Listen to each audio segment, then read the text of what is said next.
ഉറപ്പായിട്ടും തിരിച്ചു വരും. കാരണം എന്ന് വെച്ചാൽ സൂര്യ തിരിച്ച് പോക്കെന്ന് പറയുമ്പോൾ സൂര്യ ഒരിടത്ത് പോയിട്ടില്ല. കങ്കുവയ്ക്ക് കിട്ടിയ അതുപോലത്തെ ഒരു ഇത് എന്തായാലും ഇതിനുണ്ടാവില്ല എന്ന് 100% ഉറപ്പിച്ച് പറയാം. കങ്കുവയ്ക്ക് കാരണം പ്രതീക്ഷിക്കാതെ കിട്ടിയൊരു അടിയാണ്. പ്രതീക്ഷിക്കാതെ കിട്ടിയൊരു അടി എന്ന് വെച്ച് കഴിഞ്ഞാൽ ഭയങ്കരമായ റേഞ്ചിലുള്ള ഒരു നോർമൽ ഇതിലാണ് കങ്കുവ ഫീൽ ചെയ്തത്. പക്ഷേ ഇത് വരുമ്പോഴത്തേക്കും ഉറപ്പായിട്ട് അടിക്കും. കാരണം എന്ന് വെച്ചാൽ തമിഴ്നാട് കൊളുത്തും. ആ ലെവലിൽ തന്നെയാണ് പടം പോകുന്നത്. കാരണം സൂര്യയുടെ ഒരു ഫാൻ ബേസും കാര്യങ്ങളും ഇത്രയും ഇപ്പോൾ 12 വർഷമായിട്ട് ഹിറ്റില്ല എന്ന് പറയുന്ന ഫാൻസുകാർക്കെതിരെയായിട്ട് ഹിറ്റില്ല എന്ന് പറയുന്ന അവർക്ക് തന്നെ ഇത് 100% കാരണം തിരിച്ചടിയായിരിക്കും. കാരണം എന്ന് വെച്ചാൽ സൂര്യക്ക് ഫാൻസ് ഇല്ല എന്ന് പറഞ്ഞിട്ടും ഇപ്പോഴും ഈ പടത്തിന് അതേ ഫാൻസുകാർ ഫസ്റ്റ് അതായത് സൂര്യയുടെ എല്ലാ പടങ്ങളും ബാക്കിയുള്ള നടന്മാരുടെ ഹിറ്റായി ശേഷം ഇറങ്ങുന്ന പടങ്ങൾ എങ്ങനെയാണോ ആഘോഷിക്കുന്നത് അതുപോലെ തന്നെ ഈ പടങ്ങൾ ആഘോഷിക്കാൻ വേണ്ടി സൂര്യ ഫാൻസ് തയ്യാറാക്കിക്കൊണ്ടിരിക്കുകയാണ്. പലയിടത്തും ഫാൻ ഷോകളുണ്ട്. ഇപ്പോഴേ പടം ഇറങ്ങുന്ന ഒരാഴ്ചയ്ക്ക് മുമ്പേ പലയിടത്തും ഷോകൾ ഫുള്ളാണ്. തമിഴ്നാട്ടിലൊക്കെ വൺ സെലിബ്രേഷൻ പടത്തിന് ഇതുണ്ട്. സൂര്യയുടെ ഒരു കൊമേഴ്ഷ്യൽ ഹിറ്റാവാൻ സാധ്യത ഉള്ള ഒരു പടം തന്നെയാണ് കറുപ്പൻ തന്നെ എനിക്ക് ഫീൽ ചെയ്യണത്. പിന്നെ ജനവിധിയാണ് എങ്ങനെയാണ് പറഞ്ഞതെന്ന് പറയാൻ പറ്റില്ല. പ്രേക്ഷകർക്ക് കണ്ടതിന് ശേഷം എക്സ്പെക്ടേഷൻ വൈസ് നോക്കുമ്പോഴത്തേക്കും മുമ്പിറങ്ങിയ സൂര്യ പടങ്ങൾ വെച്ച് നോക്കുമ്പോഴത്തേക്കും ഇത് അല്പം കൂടെ ക്ലിക്കാവാൻ സാധ്യത ഉണ്ട്. കാരണം ബാക്കിയുള്ള എല്ലാ പടങ്ങളും ഹൈപ്പോടെ വന്നിട്ട് പൊട്ടിയ ഒരിതാണ് വന്നിട്ടുള്ളത്. പക്ഷേ ഈ പടം വൈസ് നോക്കുമ്പോഴത്തേക്കും ഹൈപ്പ് ഇല്ല പറഞ്ഞാണ് ഏറ്റവും ബെറ്റർ. കാരണം ആർക്കും ഒരു ഹൈപ്പും ഇല്ല. പടം ഇറങ്ങി നല്ലതാണെന്ന് പറഞ്ഞാൽ മൗത്ത് പബ്ലിസിറ്റി വഴി ഹിറ്റാവട്ടെ എന്ന് തന്നെയാണ് നമുക്ക് ഫീൽ ചെയ്യുന്നത്. കാരണം വെച്ചാൽ ഈ പടം 100% അതായത് ഭയങ്കരമായ പടമല്ല, ഒരു കൊമേഴ്ഷ്യൽ ഹിറ്റാവും, തമിഴ്നാട് തൂക്കും എന്ന് എന്തായാലും ഉറപ്പുണ്ട്. പ്രദീപക്ക് എന്തുകൊണ്ട് പ്രദീപക്ക് 2 പടത്തിൽ ഒന്നെന്ന് പറഞ്ഞിട്ട് അവൻ്റെ 3ാമത്തെ പടം ആരും തിരിഞ്ഞു നോക്കിയില്ല.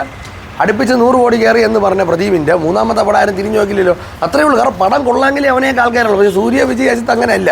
പടം കൊള്ളാമെങ്കിൽ ഇല്ലെങ്കിൽ അവർക്കൊരു ഓഡിയൻസ് ഉണ്ട്. അതുകൊണ്ട് ഇവരെയൊക്കെ വെച്ച് ഈ കമ്പയർ ചെയ്യുന്ന സാധനമേ മാറ്റണം. കാരണം സൂര്യ എന്ന് പറഞ്ഞ നടിപ്പിൻ നായകൻ എന്ന് പറയുന്ന വ്യക്തിയാണ്. ആ ലേബലിൽ നിൽക്കുന്ന ഒരു വ്യക്തിയെ ഇന്നലെ വന്ന ചാണകങ്ങൾ അല്ലെങ്കിൽ കീടങ്ങളെ വെച്ച് കമ്പയർ ചെയ്യരുത്. കാരണം അജിത്ത് വിജയ് ഇവർ രണ്ടുപേരും ഓക്കെ അത് വലിയ സ്റ്റാർസാണ്. അതുപോലെ തന്നെയാണ് സൂര്യയും. അല്ലാതെ സൂര്യയ്ക്ക് ഹിറ്റില്ല അല്ലെങ്കിൽ സൂര്യയ്ക്ക് 12 വർഷമായിട്ട് ഹിറ്റില്ല എന്നും പറഞ്ഞിട്ട് ബാക്കിയുള്ള ഇന്നലെ കയറി വന്ന ഇന്നലെ വന്ന് അവന്മാർ മഴ പെയ്തതുപോലെ വരും, മഴ തോരുമ്പോൾ പോണവന്മാരാണ് അവന്മാർ. ഇവരെയൊക്കെ വെച്ച് കമ്പയർ ചെയ്യാൻ പാടില്ല. കാരണം വെച്ചാൽ സൂര്യ അന്ന് ഇന്ന് അതുപോലെ ഉള്ളത് ഇപ്പോഴും ഉണ്ട്. കാരണം സൂര്യയുടെ ഫാൻസും പോയിട്ടില്ല. 12 വർഷമായിട്ട് ഒരു നടൻ കുറേ ഫ്ലോപ്പുകൾ മാത്രം കൊടുത്തുകൊണ്ടിരുന്നു. ഏതെങ്കിലും ഒരു നടന് ഫാൻസ് അതുപോലെ നിൽക്കണം കണ്ടിട്ടുണ്ടോ? ഒരു നടന്മാർക്കും ഇല്ല. സൂര്യയ്ക്ക് മാത്രമേ ഉള്ളൂ. വിജയിക്കാണെങ്കിൽ തുപ്പാക്കി പറഞ്ഞതിന് മുമ്പ് വരെ ഫാൻസുകാരെല്ലാം ചത്ത ശവം നിൽക്കുകയാണ്. അമ്പാത്തപ്പട സുറ അടക്കം പൊട്ടിയ സമയത്തും ഫാൻസുകാരെല്ലാം കൈവിട്ട് പോയി. തുപ്പാക്കി ശേഷമാണ് വീണ്ടും തിരിച്ചു പറഞ്ഞത്. പക്ഷേ സൂര്യയ്ക്ക് അങ്ങനെയല്ല. പടം ലാസ്റ്റ് 12 വർഷങ്ങൾ ഇവർ പറഞ്ഞുകൊണ്ട് നടക്കുന്ന അതുവരെ സൊറൈ പൊട്ടർ ജെയിം പോലത്തെ നല്ല പടം ഇടയ്ക്ക് ചെയ്ത് ഇതൊന്നും അംഗീകരിക്കുന്നില്ലെങ്കിലും സൂര്യയുടെ ഫാൻസൊന്നും ഒരിടത്തും പോയിട്ടില്ല. കാരണം സൂര്യയുടെ ഹിറ്റുകൾ നോക്കി വരുന്ന ഫാൻസ് അല്ല. അതാണ് ഏറ്റവും വലിയൊരിത് പറയാനുള്ളത്. കാരണം സൂര്യ എന്ന് പറഞ്ഞ വ്യക്തിയെ ഇഷ്ടപ്പെട്ട് സൂര്യ എന്ന് പറഞ്ഞ വ്യക്തിയുടെ നല്ല കാര്യങ്ങൾ മാത്രം ചെയ്തു വരുന്നൊരു ഫാൻസാണ് സൂര്യയ്ക്കുള്ളത്.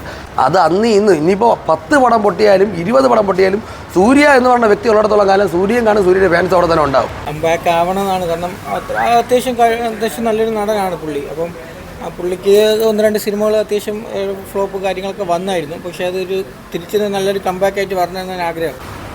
പ്രതീക്ഷയില്ല ആ പടത്തിൽ. കാരണം സൂര്യ അടുത്ത പടം വെങ്കി അറ്റ്ലോട്ടില്ല, ആ പടത്തിൽ നമുക്കൊരു പ്രതീക്ഷയുണ്ട്. പക്ഷേ ഈ പടത്തിനൊരു പ്രതീക്ഷയില്ല. സംവിധായകൻ്റെ പടം എന്ന് വെച്ച് കഴിഞ്ഞാൽ നമുക്ക് സംവിധായകൻ്റെ ഒരു ക്ലാസ് തിരിച്ചിരിക്കണമെങ്കിൽ പുള്ളി വന്നിട്ട് ഇതിനു മുമ്പ് എടുത്ത പടം രണ്ടും ഒരു ബി ഗ്രേഡ് താഴെ ഒരു മസാല പടങ്ങളെ രീതിക്കാണ്. ഒരു സാധാ ഒരു പടം. പുള്ളി ഇത്രയും സൂര്യ എന്ന് പറയുന്ന തമിഴ്നാട്ടിലെ ടോപ്പ് സ്റ്റാർ ടയർ 1 നിൽക്കുന്ന സ്റ്റാറാണ്. അപ്പോൾ അങ്ങനത്തെ പുള്ളി ഈ ഒരു പടത്തിൻ്റെ ഡയറക്ഷൻ അഭിനയിക്കും. പിന്നെ ഇതിൻ്റെ ലുക്കായാലും മറ്റേ ടീസറൊക്കെ ഇറങ്ങിയ സമയത്ത് ഒരു പക്ക തമിഴ് വില്ലേജ് ബാക്ക്ഗ്രൗണ്ടാണ്. അപ്പോൾ അതും അങ്ങനത്തെ പടങ്ങളൊന്നും നമ്മളിവിടെ കേരളത്തിൽ ആരും അങ്ങനെ തമിഴ്നാട്ടിൽ ഓടുമായിരിക്കും പക്ഷേ കേരളത്തിൽ അങ്ങനത്തെ ഒരു പടവും വന്നിട്ടില്ല. പുള്ളിക്ക് ഹിറ്റ് കിട്ടിയിട്ട് 11 വർഷമായി. 2 ഹിറ്റുണ്ടായി. ജയ് ഭീമും സൂര്യപെട്ട് OTT ആണ്. തിയേറ്റർ ഹിറ്റ് ഇത് തന്നെ. പ്രതീക്ഷയില്ല. ജസ്റ്റ് കാണും, പടം കാണും. കങ്കു ആവത്തില്ല, അത് ഉറപ്പാണ്. കാരണം RJ ബാലാജിയുടെ ചെറിയ കോമഡി കാര്യങ്ങളൊക്കെ അടിച്ചു വെച്ച് തന്നെ പടം അങ്ങ് കയറി പോകുന്ന ഒരു പ്രതീക്ഷയുണ്ട്. പ്രതീക്ഷ ഫുള്ളും സൂര്യയുടെ അടുത്ത 2 പടം ജിത്തുമാധവൻ പടം നമ്മൾ നല്ല പ്രതീക്ഷയുണ്ട്. ജിത്തുമാധവൻ്റെ പടം. വെങ്കി അറ്റ്ലൂരിയുടെ പടം അതും വിശ്വനാഥൻ സെൻസ് അതും നമ്മൾ നല്ല പ്രതീക്ഷയുണ്ട്. കങ്കുവേക്കാളൊക്കെ ഒരുപാട് ഭേദമായിരിക്കും തോന്നുന്നു. കങ്കുവ പോലെയൊക്കെയാണ് വരികയാണെന്നുണ്ടെങ്കിൽ ആകെ പുള്ളിക്ക് ഒരു ഡൗൺഫോൾ തന്നെയായിരിക്കും. മൊത്തത്തിൽ പുള്ളി ഭയങ്കരമായിട്ട് വീണു പോകും. കാരണം പുള്ളിയുടെ ഒരു ഇമേജൊക്കെ വർദ്ധിപ്പിക്കേണ്ട ഒരു സമയമാണ്. പുള്ളിയുടെ ഒരു പ്രസ്റ്റീജിൻ്റെ പ്രശ്നമായിട്ട് ഇത് നിൽക്കുകയാണെന്നാണ് തോന്നുന്നത്. കാരണം തീർച്ചയായും ഈ പടവേ സാമാന്യ ഒരു വിജയമെങ്കിലും കിട്ടിയില്ലെങ്കിൽ ഭയങ്കരമായിട്ട് സൂര്യയെ ബാധിക്കും എന്നുള്ള കാര്യം 100% ഉറപ്പാണ്. പടം വിജയിക്കട്ടെ. പുള്ളിയുടെ ഇൻ്റർവ്യൂവിൽ പറഞ്ഞിരിക്കുന്നത് ആദ്യത്തെ ഒരു തുടക്കത്തിലൊരു ഫസ്റ്റ് ഹാഫിലൊക്കെ കുറേ സ്പൂഫ് എലിമെൻറ്റും ഒരു പഴയ സൂര്യയുടെ ഒരു വിൻറ്റേജ് സൂര്യയുടെ കുറേ കാര്യങ്ങളും ഒക്കെ ഒരു കൊണ്ടുവരാൻ ശ്രമിച്ചിട്ടുണ്ട് എന്നാണ് പറയുന്നത്. അപ്പോൾ ഒരു ടിപ്പിക്കൽ ഒരു മാസ് മസാല ഒരു സിനിമ എന്ന രീതിയിൽ മാത്രമേ കാണുന്നുള്ളൂ ആ ഒരു രീതിയിൽ. അപ്പോൾ ആ ഒരു രീതിയിൽ നമ്മൾ നോക്കിക്കണ്ടു കഴിഞ്ഞാൽ ഒരു പക്ഷേ ഇഷ്ടപ്പെടാൻ എല്ലാവർക്കും ചാൻസ് ഉണ്ട് എന്നാണ് എനിക്ക് തോന്നുന്നത്.